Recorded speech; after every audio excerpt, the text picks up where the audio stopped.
Bonjour et bienvenue pour ces nouveaux Choisis la vie, un chemin particulier de guérison avec Sainte Thérèse de l'Enfant Jésus et de la Sainte Face. Vous vous rappelez que nous sommes en année jubilaire thérésienne pour les 150 ans de sa naissance, les 100 ans de sa béatification et par la confiance et l'amour. Je vous invite à vous rendre bien sûr pour ce jubilé thérésien, à aller au sanctuaire de Lisieux, au Boissonnet, au Carmel, à Alençon, etc. Vraiment vivez tous ces lieux de grâce, passez cette porte sainte, année de grâce et de miséricorde. Et puis nous allons vivre avec elle dans ce chemin de la sainteté à la portée de tous.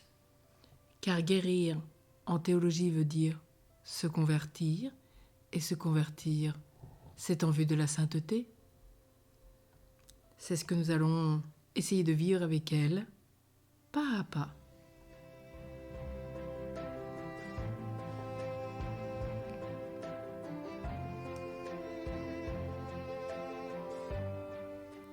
Sainte Thérèse, un modèle de la sainteté pour tous. De fait, Thérèse illustre bien ce que nous est montré dans notre vie, l'intention de relire toute notre vie en identifiant nos blessures, mettre en lumière le dynamisme de la grâce à travers toute la trame et l'œuvre de son existence et de souligner sa collaboration à cette œuvre divine. Et nous en tirerons pour nous une ligne de conduite pour tous ceux qui veulent s'engager sur la voie de confiance et d'amour qu'elle nous a ouverte. Alors je précise bien la voie de la confiance et de l'amour, qui est une voie d'abord d'amour et d'humilité, qui vient proprement de Thérèse de Lisieux, tandis que la formule classique est proposée, c'est la voie d'enfance spirituelle, et c'est bien une invention de Mère Agnès, sa sœur. Alors nous resterons bien sur ce chemin de la voie de la confiance et l'amour, amour et humilité. Il s'agit donc dès ce matin de saisir la pédagogie de Dieu dans la vie de Sainte Thérèse de l'Enfant Jésus, car elle est très connue mondialement et à la fois elle est connue de façon très extérieure, ce qui est bien dommage, car elle a tant à nous apprendre, elle est docteure en sciences de l'amour.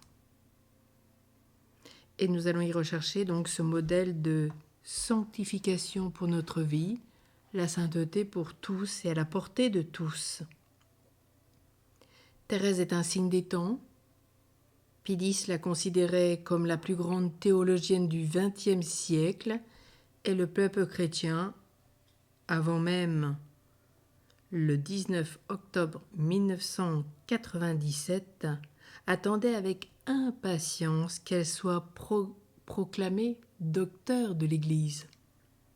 Donc son titre est docteur en sciences de l'amour, qu'elle nous apprenne à la vivre l'amour de Dieu, l'amour des autres et un véritable amour de nous-mêmes.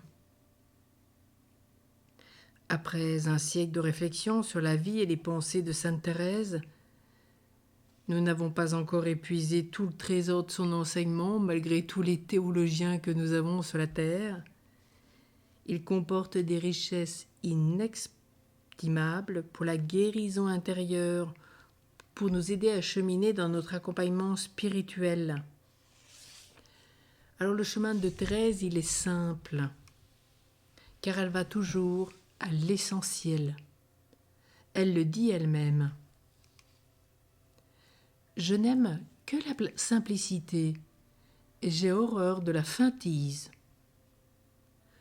Le père Brault écrira « Thérèse a trouvé le raccourci évangélique le plus sûr et le plus simple qu'on ait jamais proposé.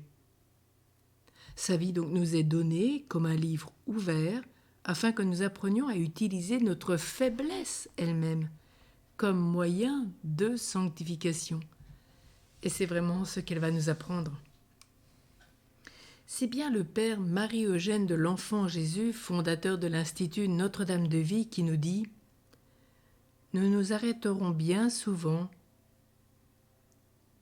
à de faux obstacles, à des obstacles qui sont des moyens. Nous nous arrêtons à notre faiblesse, à notre pauvreté, à notre misère, à notre manque d'intelligence, à notre manque de sainteté, tel que nous la concevons. Et non, tout cela est moyen pour purifier notre foi, la misère qui nous enveloppe, les plaies que nous portons, la faiblesse dont nous sommes pétris, l'absence de vertu, le manque d'intelligence pénétrante. Je dis que tout cela est moyen.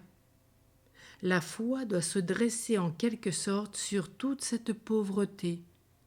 Si cette pauvreté n'existait pas, il faudrait la créer pour pouvoir s'appuyer sur elle et pénétrer en Dieu.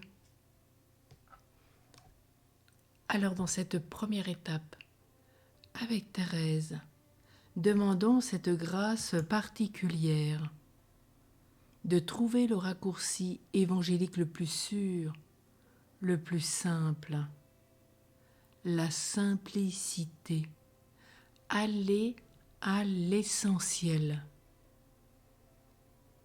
et que nous apprenions à utiliser notre faiblesse comme moyen de sanctification, et par conséquent, nous entrerons dans cette voie de confiance et d'amour.